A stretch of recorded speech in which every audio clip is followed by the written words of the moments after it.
Hello everyone, welcome back to season 2, and in this short snippet we're going to be talking a little bit about journaling. Actually, Vicky's going to be talking about journaling.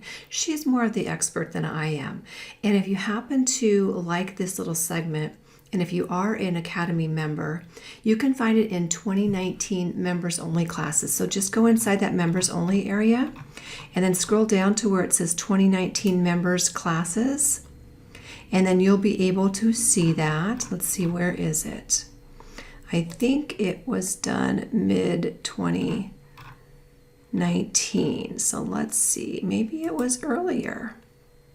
There it is, Journaling 101 with Vicky. It was in number 3. Or if you want to, you can just click on search and type in journaling, hit that enter key, and that will take you to it as well, Journaling 101 with Vicky. Now here's another class that you're going to want to watch too if you're into journaling. This is me, Scrap Your Story with Vicky. Take a look at that class too. That was a very popular class done in September. So after you're done with watching the journaling snippet and the journaling class, then you might want to take a look at that. This is me, Scrap Your Story. So enjoy this little Sunday snippet and have a great day. Bye for now. Yes, everybody says yes. Okay, Vicki, take it away. Okay, so I guess what I want to do is start a little bit about journaling itself. Since that's the title of the class, I wanted to talk about, here's the way I look at it. Journaling on scrapbook pages is one of those things that is usually pretty black and white for people. Either they love it or they hate it. And I get that because it's kind of scary to do it. I struggle with that myself. But really, if we're going to the trouble to scrapbook, then we have to understand, why are we doing it? What's the point of it? Well, we're trying to make sure our stories don't get lost. So, our memories as we grow older, I don't know about you, but my memory is fickle. I mean, what I can remember now is completely different than what I could remember before. And so if I'm going to be scrapbooking, then I want to try to do whatever I can to preserve some of those memories. I want to tell stories that might not ever get told. I want to capture specific events, and I want to capture kind of everyday things. Maybe sometimes it's emotional, like on this page that you see here. There's no pictures on this page. This was just I was having a moment and I decided, you know what, I'm just going to go for it. I'm going to live in the moment. I'm going to take a chance. And so this is, this also counts as journaling. You document the good, the bad, maybe that awful dress that you thought was gorgeous at the time, and then 6 weeks later you go, oh my God, what did I do? Those are all things, that's why you're journaling. But, what happens is if you ask any 5 people why they don't journal on your page, or 10 people, I bet you're going to get these responses. They're going to say, oh, I don't like to journal. I don't write well. I'm going to sound stupid. And my answer to that is, go easy on yourself. You're not trying to write a masterpiece. This is a completely judgment-free zone.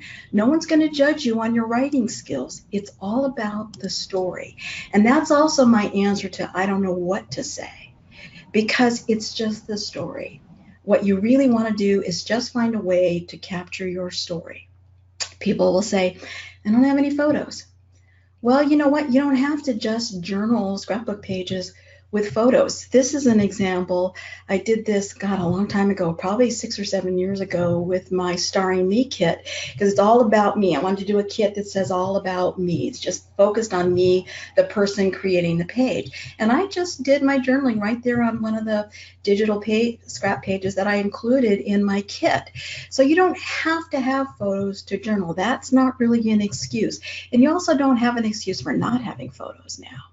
One of my favorite places to get photos is Pixabay. I know there's other online sources you can get them. Pixabay is just the one that I use. But those are royalty-free and attribution-free photos. And when I say attribution-free, I mean you don't have to give credit for the photo to the person that took the photo. If I'm posting in a gallery, I'll always say, this is a Pixabay photo. But it's really cool that you can just type in the search bar any phrase you can think of, any word you can think of, and you'll come up with a ton of photos that are going to guarantee to be related somehow to what it is you want to talk about. The other thing is, and I have to mention this because it's what I do, but that's what digital scrapbooking sites are for. There are kits there are theme kits there that will add graphic elements to your page to help add interest. So I don't buy that excuse that I don't have any photos. But if you don't, and you truly don't want to get some, and you don't want to take photos, then just find a way to scrapbook and journal about your day-to-day experiences and leave the photos out. That's perfectly fine. And then the last thing that people say is, I don't have anything to journal about. And I'm going to tell you, oh, yes, you do.